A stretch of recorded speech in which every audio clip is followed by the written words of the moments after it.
Hey everybody, welcome to Lezzismore. It's Wednesday. I'm Vanessa, and our topic this week is homosexuality through history. And I got, it's the 60s, daddy-o. So I decided to dress like a beatnik. Kind of. The only thing I'm missing is like black sunglasses. And I think I actually wore like berets, not fedoras. But I didn't have one, so that's what you get.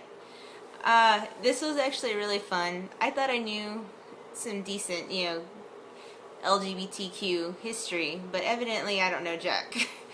But there actually wasn't a whole lot that happened in the 60s, so I tried to find like the best stuff I could to share with you guys. So I'm gonna get started. 1960, the first ever lesbian convention was held in San Francisco, of course. I do have a little cheat sheet, by the way. In 1961, the first ever openly gay person to run for public office was Jose Serrera. He ran for city supervisor, and evidently he was also a drag queen. It's interesting. 62, nada. 63, the only thing really of significance was Andy Warhol came out with his pop art collection. 1964, Life magazine published a cover story called Homosexuality in America. 1965 was the first ever gay drag ball in where else? San Francisco. 1966, also in San Francisco, the first gay community center was brought to existence. 1967, I'm sorry, I'm cheating. England and Wales legalized male homosexuality. Sorry, ladies, I guess we're SOL. Also in 1967, CBS had a special called The Homosexual, and that was reported on by Mike Wallace. I was trying to find videos of that. It actually would be kind of cool to watch. Also, The Advocate, great magazine, came out with its first ever issue in 1967. In 1968, the American Psychiatric Association decided to move homosexuality from the sociopathic category to the sexual deviant category. Yes.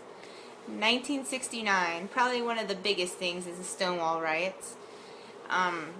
Basically, to make a long story short, the Stonewall riots began because the police in Greenwich Village, did I say that right? Greenwich Village? I don't know, I think I said that right. Used to go into gay establishments and I guess kind of rough up the joint, take money and whatever. And this happened one night, June 27th to be exact, which coincidentally is the same day of Judy Garland's funeral, who is a total gay icon. But June 27th, 1969, these police officers, dressed in plain clothes, went in and did their normal routine of, roughing up the joint. And finally the patrons decided, we're going to fight back. And that's where the riots began. And they lasted for a few days. But a year later, to commemorate the riots and, these people fighting back, LA, Chicago, New York had the first ever pride parades, which I'm pretty sure you'll hear about in the 70s. But I just thought that was really interesting because I really didn't know where the whole parade came from, but that's where it came from, to commemorate that event. Stonewall riots. Very interesting. So that's the 60s in a nutshell. I thought I learned a lot because there's stuff in there that I didn't realize. I was like, oh, that happened then. But I don't know, it was a lot of fun. So I'll see you guys in a couple weeks. Schmooze back next week. And have fun with the 70s and Ashley tomorrow. Peace out.